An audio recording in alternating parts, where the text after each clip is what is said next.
নমস্কার, আমি কৃষ্ণ পাত্র। প্রত্যেককে শুভ নববর্ষের প্রীতি শুভেচ্ছা এবং ভালোবাসা। এবং আমি যে উদ্দেশ্য নিয়ে এই চ্যানেলটি বা এই পরিবারটি শুরু করেছিলাম, তাতে মোটামুটি আপনাদের ভালোবাসা নিয়ে প্রায় 90 জন হয়ে গেছে। এটা আমার কাছে সত্যিই একটা বড় পাওনার বিষয়, যেখানে আমি প্রায় জিরো বা না বরাবর থেকে শুরু করেছিলাম।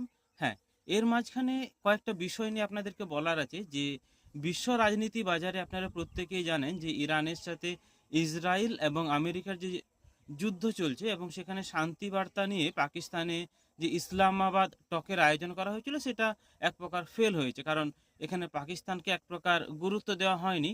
কারণ যে পাকিস্তানের মুখকে খুব একটা বড় রকমভাবে দেখানো হচ্ছিল যে পাকিস্তানের মধ্যস্থতা হবে, সেখানে পাকিস্তান একেবারেই প্রায় নিচের তলানিতে ঠেকেছে। কিন্তু বর্তমানে সবচেয়ে বড় গুরুত্বপূর্ণ আপডেট হলো যে শোনা যাচ্ছে বিভিন্ন রকম মিডিয়াতে আহ, এই, রাশিয়ার যিনি আছেন পুতিন এবং চীনের জিনপিং, এদের মধ্যস্থতায় বা এ ধরনেরও খবর আসছে যে ইউরোপিয়ান ইউনিয়ন এদের মধ্যস্থতায়, অর্থাৎ যে সমস্ত শক্তিশালী দেশগুলো তাদের মধ্যস্থতায় এই ধরনের একটা শান্তি চুক্তির বার্তা বলা হবে। কালকে যে ইমানুয়েল ম্যাক্রন, অর্থাৎ যিনি যে রাষ্ট্রপতি, ইনি টু এক্স সে পোস্ট করেন যে তিনি চান যে হরমুজ প্রণালীতে যাতে অবাধভাবে ব্যবসা বাণিজ্য করা যায় এবং বিশ্ব বাজারের মধ্যে একটা যেন শান্তির পরিস্থিতি বজায় থাকে।